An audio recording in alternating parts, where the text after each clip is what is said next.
Y'all, I just discovered that AI influencers are a thing. Call me late to the game. I did not know that. Here's the story.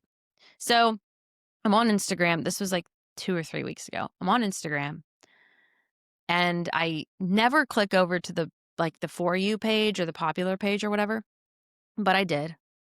I clicked on it and I saw this little square of this woman. Okay.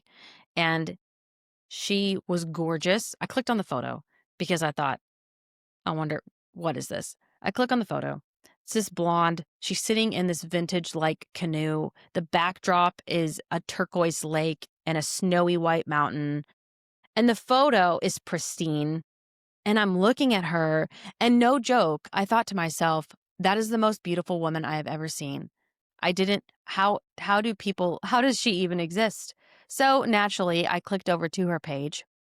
Didn't even read her bio. I just start flipping through her photos. And I was like, holy smokes. This girl, her hair is always perfect. She is going all over the place. She's at a tennis match today in the Swiss Alps tomorrow. She's just well traveled all around the world, Greece, Paris. And I thought to myself, no way. And the more I'm looking at her photos, the more I'm thinking to myself, and then it hits me. Is this real? So I scroll up to her bio and it says AI influencer, digital storyteller. And my mouth dropped because she had 350,000 followers. And I thought, I'm like, am I late here? Does everybody know that this is a thing?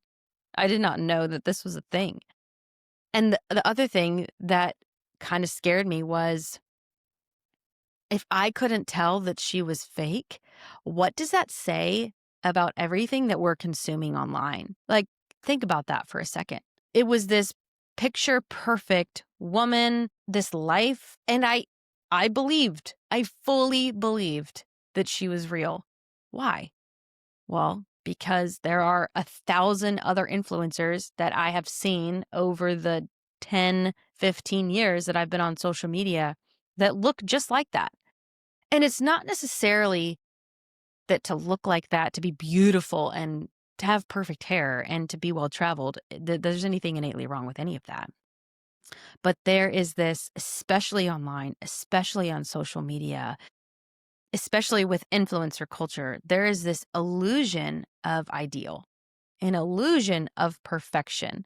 And unfortunately, influencer culture, but also now apparently these AI influencers, they sort of embody this modern idol of perfection, of wealth and freedom and aesthetics and beauty and autonomy and filtered versions of reality.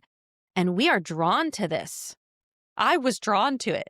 I just thought, wow, I was enamored with the beauty and all of it. It seemed idyllic and utopian. And that moment, it did get me thinking, why do we hunger for that?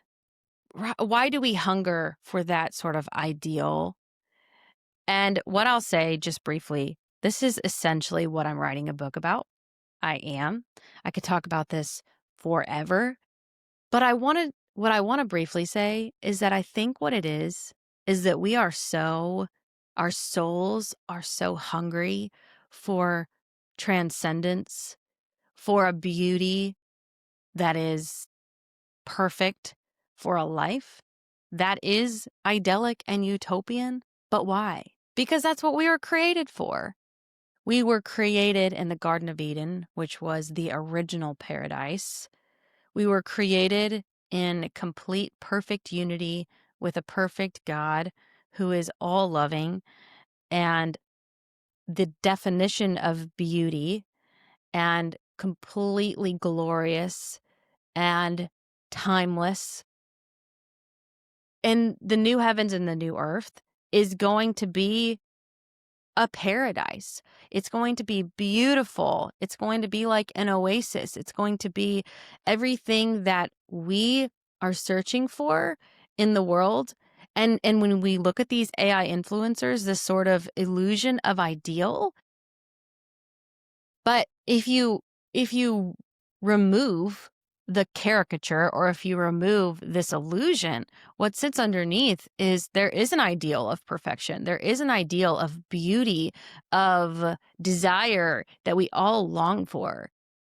But it's God. It's in the person of Jesus. It's in the Christian life that we're called to fill that longing.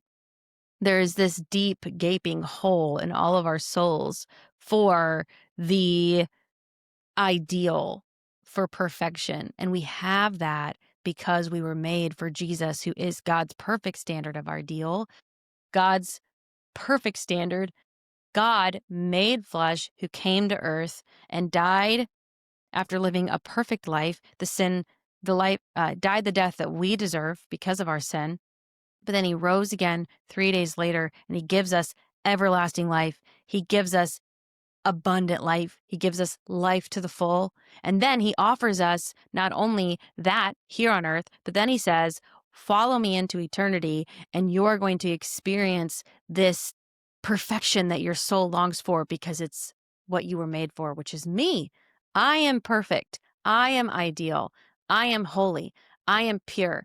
I am clean. I am beautiful. And you can find all of those things in me. You don't need to find them in the world. You don't need to find them in your hair. You don't need to find them in your looks. You don't need to find them in traveling. But what I will say is that God has made his creation to reflect his beauty and his glory.